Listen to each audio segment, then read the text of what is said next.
Kollywood star hero సూర్య నటిస్తున్న most awaited movie Kanguva. ఈ సినిమాను సిరుత్తై శివ ఎంతో గ్రాండ్గా తెరకెక్కిస్తున్నారు. యువి క్రియేషన్స్, స్టూడియో గ్రీన్ సంస్థలు సంయుక్తంగా ఈ సినిమాను భారీగా నిర్మిస్తున్నాయి. ఈ మూవీలో బాలీవుడ్ హీరోయిన్ దిశా పటాని సూర్య సరసన హీరోయిన్గా నటించింది. ఈ సినిమాలో సూర్య డ్యూయల్ రోల్లో నటించారు. ఇప్పటికే ఈ చిత్రం నుండి మేకర్స్ రిలీజ్ చేసిన పోస్టర్స్ సినిమాపై ప్రేక్షకులలో మరింత ఆసక్తిని రేకెత్తించాయి.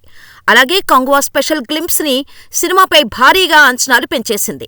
ఈ సినిమాలో సూర్య వారియర్గా నటిస్తున్నాడు. సూర్య వారియర్ లుక్ మాత్రం గూస్ బంప్స్ తెప్పించేలా ఉంది. ఈ సినిమాలో బాలీవుడ్ స్టార్ బాబీ డియోల్ విలన్గా నటిస్తున్నాడు. బాబీ డియోల్ గ్లింప్స్ పై కూడా ప్రేక్షకులకు విపరీతంగా నచ్చింది. ఇదిలా ఉంటే ఈ సినిమాలో ఏకంగా 10,000 మందితో భారీ యుద్ధానికి సంబంధించిన సీక్వెన్స్ తెరకెక్కించినట్టుగా సమాచారం. ఈ సీన్ సినిమాకే హైలైట్ గా నిలవనుందని సమాచారం. ఇదిలా ఉంటే ఈ సినిమా రిలీజ్ డేట్ ఫిక్స్ అయినట్టు తెలుస్తోంది. ఈ ఏడాది అక్టోబర్ చివరి వారంలో కానీ, నవంబర్ 1న కానీ విడుదల చేయనున్నట్టు సమాచారం. దీనిపై చిత్ర యూనిట్ నుంచి అధికారిక ప్రకటన రావాలి.